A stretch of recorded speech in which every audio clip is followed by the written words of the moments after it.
ज़िंदगी में दोस्तों बहुत लोग बहुत कुछ करता है और बहुत लोग दान भी करते हैं, या तो बहुत लोग गरीबों के लिए या तो समाज के लिए बहुत कुछ करता है। लेकिन असली काम, आपका जो रंग, असली स्वभाव, आप क्या क्या किया एक्चुअली, ये सब दिखाई देता है जब आपका अंतिम यात्रा होगा। तब अगर कोई मन में सोचा कि नहीं यार, ये तो बहुत अच्छा इंसान थे, उसको फिजिकली में जाके देखना पड़ेगा, तो वो है एक्चुअली आदमी का असल कमाई ज़िंदगी का।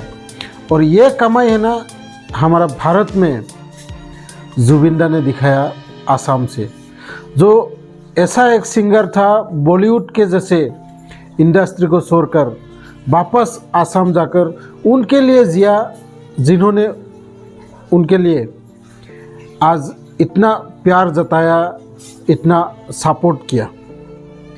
तो दोस्तों, ज़िंदगी में आप क्या किया है वो मायने नहीं रखता।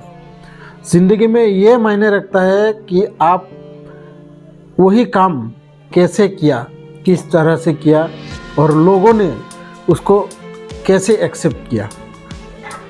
बहुत बहुत